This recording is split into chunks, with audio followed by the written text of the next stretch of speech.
ये इंडिया और NDA in दोनों को पहले भी माननीय काशीराम साहब ने कहा था कि एक सांप नाथ है तो एक नागनाथ। ये दोनों ही जनता को चूसने का काम करेगी, जनता को डंकने का काम करेगी, डसने का काम करेगी। बहुजन समाज के हित का जो काम होगा वो काम इस सरकार में होगा और हो करके लोगों को 3 एकड़ जमीन जो अगर उत्तर प्रदेश में मिला है तो पूरे भारत में जमीन मिलने का काम होगा। और इस ठोस निर्णय के साथ पूरी पार्टी खड़ी है कि हम अकेले चुनाव लड़ करके लाल किला की तरफ जाएंगे और लाल किला पर आदरणीय बहाजी झंडा फहराएंगे। और एक बहुत बड़ा उलटफेर करने के लिए हम लोग तैयारी कर रहे हैं। इंडिया हो या एनडीए हो, ये दोनों ही कभी देश में बाबा साहब के संविधान को कभी लागू नहीं होने देंगे।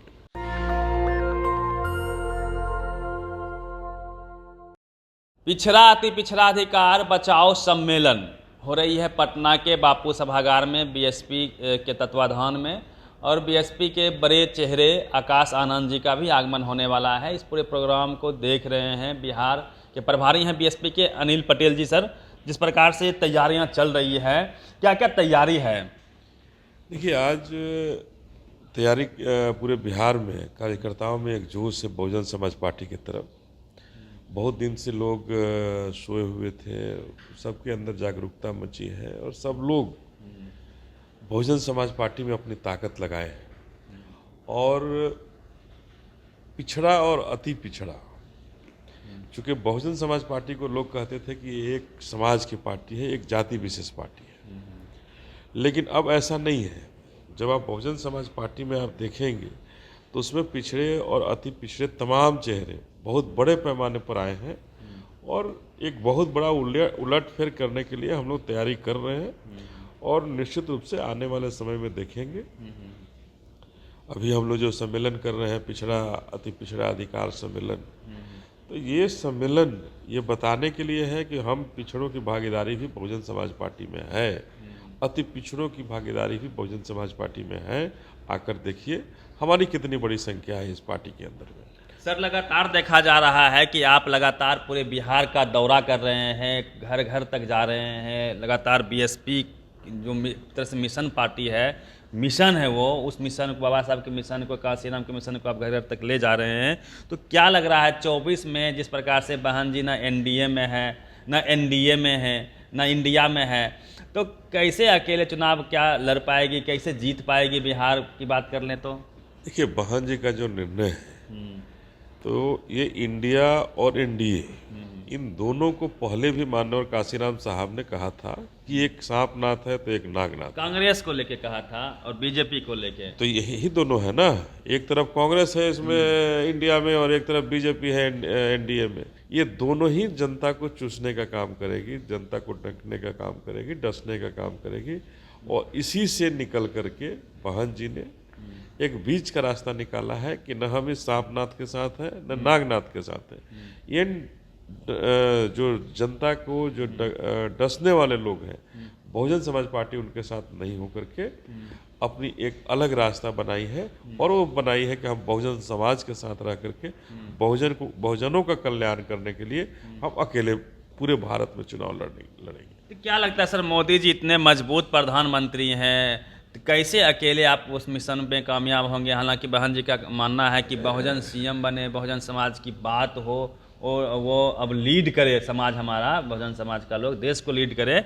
सर, अभी तो जो परिस्थितियां बन रही है, माहौल तो देश में इंडिया वर्सेज एनडीए का है, इसमें कैसे आप बीच से उभर के आएंगे? देखिए, ये मीडिया का माहौल बना रहा है। मीडिया ने इस माहौल को बना रहा है कि हम नहीं है कहीं, एनडीए और इंडिया है, एनडीए सबसे भारी है, मोदी देश के सबसे बड़े नेता हैं। तो अगर ऐसा ही रहता और अगर ऐसा ही है तो फिर बाबा साहब को संविधान बनाने की जरूरत तो नहीं थी। ये जब मीडिया ही तय कर देगा देश की तकदीर को तो फिर हमारा संविधान का क्या होगा? ये अगर नरेंद्र मोदी ही अगर देश के सबसे ताकतवर नेता है तो हमारी नेता आदरणीय बहन मायावती जी का क्या होगा, जो पूरे बहुजन समाज के नेता हैं। 85% लोग हैं उनके साथ जुड़े हुए, उनके बहुत बड़ी तादाद है पूरे भारत में, उनका क्या होगा? कहाँ है भाई? अभी भी सर इंडिया आपकी ओर देख रहा है, वेट एंड वॉच में है कि बहन जी शायद आने वाले समय में चुनाव यदि नज़दीक हो तो बहन जी शायद वेट एंड वॉच में है, वो आ जाएगी। तो क्या कहना चाहेंगे? आप तो बड़े नेता हैं सर, बिहार में बीएसपी में नई जान फूंकने वाले अनिल जी हैं, लगातार घर घर तक बाबा साहब के विचारों को पहुंचा रहे हैं। आपकी तो बातचीत होती होगी कोर कमेटी में, तो क्या लगता है कि संभावना है इंडिया की तरफ? देखिए, किसी भी दल के अंदर अब संभावना ये नहीं है, चूंकि बहन जी ने निर्णय ले लिया है तो उन्होंने काफ़ी ठोक बजा के वो निर्णय लिया है, और इस ठोस निर्णय के साथ पूरी पार्टी खड़ी है कि हम अकेले चुनाव लड़ करके अपना जो हक है उसको लेकर के लाल किला की तरफ जाएंगे, और लाल किला पर आदरणीय बहन जी झंडा फहराएंगे। सर अब हम आते हैं, आपका जो अधिकार रैली है, पिछड़ा अति पिछड़ा अधिकार बचाओ सम्मेलन है, आप सर अधिकार की बात कर रहे हैं। यहाँ तो मोदी जी आउटसोर्सिंग के तहत जितनी भी कंपनियां कर्मचारियों का चयन करती है उसमें आरक्षण नहीं देती है। यही काम बिहार में जो इंडिया की सरकार मान लीजिए या महागठबंधन की सरकार मान लीजिए, नीतीश बाबू बोले थे 2017 में 1 नवंबर को कैबिनेट में स्वीकृति मिल गई थी उस बिल को, जिसमें कहा गया था कि आउटसोर्सिंग के तहत जितनी भी कंपनियां कर्मचारियों का चयन करेगी उसमें आउटसोर्सिंग उसमें आरक्षण रोस्टर का पालन होगा। लेकिन अभी भी जितनी भी बहालियाँ अब तक आई है और हाल फिलहाल में शिक्षा विभाग में भी आने वाली है, MDA में 534 लोगों की बहाली चल भी रही है, कहीं भी आरक्षण रोस्टर का पालन नहीं हो रहा। इसको लेके बीएसपी का क्या स्टैंड है सर?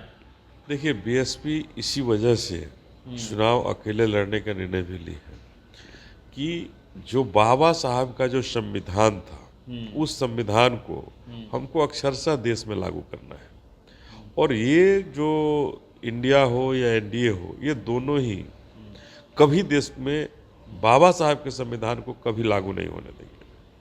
ये दोनों छलावे वाले लोग हैं, ये दोनों ही संविधान के साथ छेड़छाड़ करने वाले लोग हैं। तो एकमात्र बहुजन समाज पार्टी है जिसका मुख्य एजेंडा ही है कि हम बाबा साहब के संविधान से लागू करेंगे, भारत में पूर्णतः लागू करेंगे, उसके अनुसार चलेंगे।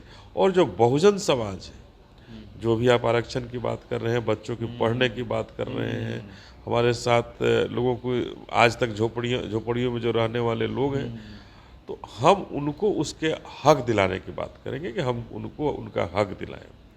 ये जो पिछड़ों का, अति पिछड़ों का जो हक है, जो अधिकार है, वो उन्हें मिले। तो ये तभी संभव है जब बहुजन समाज पार्टी पूर्णतः सत्ता में आएगी, तभी ये संभव है कि बाबा साहब का संविधान लागू होगा, और बहुत कम समय में सबका जो आर्थिक क्षमता है वो बढ़ेगा, और हमारे लोग झोपड़ियों से निकलकर पक्के मकान में जाएंगे और लोगों का और स्कूल कॉलेज में जाना शुरू करेंगे। तो सर क्या कहना चाहेंगे इस रैली में कल शामिल होने के लिए लोगों को, क्या कहना चाहेंगे, क्या संदेश रहेगा आपका? देखिए, हमारा संदेश स्पष्ट है कि बहुजन समाज पार्टी के दामन को मजबूत करना है, इनके हाथों को मजबूत करना है, और जब तक बहुजन समाज पार्टी सत्ता में अपने बल पर नहीं आती, जिस तरह से उत्तर प्रदेश में अपने बल पर आई, तो वहाँ दलितों का, शोषितों का, पिछड़ों का आत्मनिर्भरता की तरफ बढ़े, आत्मविश्वास बढ़ा।